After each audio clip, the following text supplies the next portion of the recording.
I'm rakhi from just tutors और आज हम प्रोबेबिलिटी तथा उससे रिलेटेड कुछ टर्म्स के बारे में पढ़ेंगे।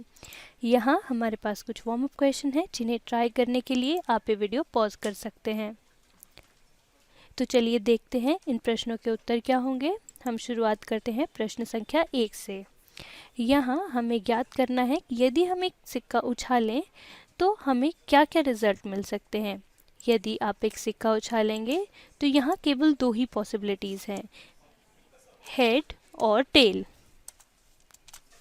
तो हम कह सकते हैं कि हमारे पास केवल दो ही पॉसिबल आउटकम है, हेड और टेल। अगर हम बात करें प्रश्न संख्या 1 की, माफ़ कीजिएगा 2 की, तो यह कहता है कि if a coin is tossed the possibility of getting head.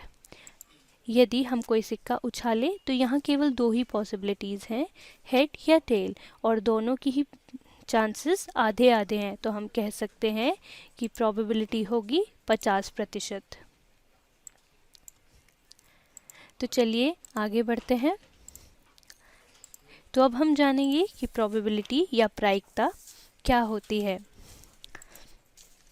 Probability किसी घटना के घटित होने की संभावना को दर्शाती है। कभी कभी हम प्रोबेबिलिटी से कुछ नंबरों की सहायता से भी दिखाते हैं, जैसे कि बारिश होने की संभावना 10% है, या हम impossible, unlikely, possible, even chance, likely और सर्टेन जैसे शब्दों का भी प्रयोग करते हैं। यहाँ उदाहरण के तौर पर हम कह सकते हैं it is unlikely to rain tomorrow, जिसका अर्थ है यह बहुत मुश्किल है कि कल बारिश हो। तो चलिए आगे बढ़ते हैं और प्रोबेबिलिटी से रिलेटेड कुछ टर्म्स पढ़ते हैं। तो हम शुरुआत करते हैं एक्सपेरिमेंट से। एक्सपेरिमेंट एक ऑपरेशन है जो पहले से परिभाषित परिणाम या आउटकम देता है। हर परिणाम या आउटकम एक इवेंट कहलाता है। यहाँ अगली टर्म है रैंडम एक्सपेरिमेंट। अगर किसी एक्सपेरिमेंट में सभी मुमकिन आउटकम पहले से ही ज्ञात हों, उदाहरण के लिए जैसे कि हम जानते हैं अगर हम किसी सिक्के को उछालें तो केवल दो ही परिणाम हो सकते हैं, हेड या टेल। तो हम कह सकते हैं कि यहाँ पर मुमकिन आउटकम्स सिर्फ दो हैं। इसी प्रकार अगर किसी एक्सपेरिमेंट में सभी मुमकिन आउटकम्स पहले से ही ज्ञात हो किंतु अगले आउटकम का अनुमान लगाना मुश्किल हो, तो ऐसे एक्सपेरिमेंट को रैंडम एक्सपेरिमेंट कहते हैं। जैसे कि जब आप सिक्का उछालते हैं तो यह कहना बहुत ही मुश्किल है कि जो आउटकम होगा वो हेड होगा या टेल होगा। तो चलिए आगे बढ़ते हैं और अब देखते हैं कि इवेंट्स क्या होते हैं।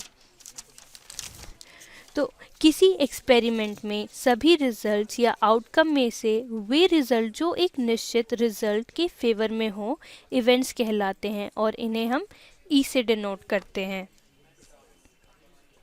अगली टर्म है इक्वली लाइकली इवेंट। जब एक घटना में दूसरे की अपेक्षा महत्व देने का कोई कारण ना हो, तो ऐसे इवेंट्स को इक्वली लाइकली इवेंट्स कहते हैं। उदाहरण के तौर पर अगर हम कोई निष्पक्ष सिक्का लें यानी अनबायस्ड कॉइन लें तो हेड तथा टेल आने के बराबर चांसेस होते हैं। तो हम कह सकते हैं कि यह दोनों ही इक्वली लाइकली इवेंट्स हैं। तो चलिए आगे बढ़ते हैं और अगली टर्म है फेवरेबल इवेंट। तो वे आउटकम्स जो किसी परीक्षण में एक घटना या इवेंट के लिए आवश्यक हो जाते हैं, फेवरेबल इवेंट कहलाते हैं।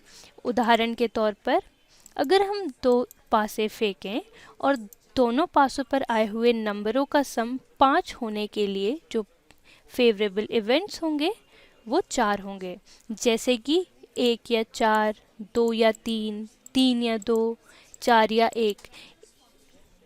अगर इनके सिवा कोई और नंबर्स आते हैं तो उनका सम 5 नहीं होगा।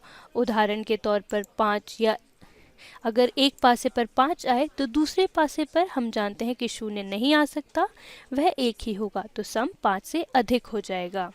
इसीलिए यहाँ फेवरेबल इवेंट्स सिर्फ 4 ही होंगे।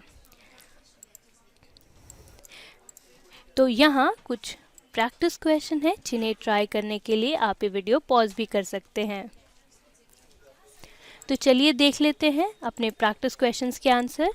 तो ये है उन प्रैक्टिस क्वेश्चंस के आंसर। मैं आशा करती हूँ आपके सभी आंसर सही होंगे। Thank you for watching this video. For more, please visit justtutors.com.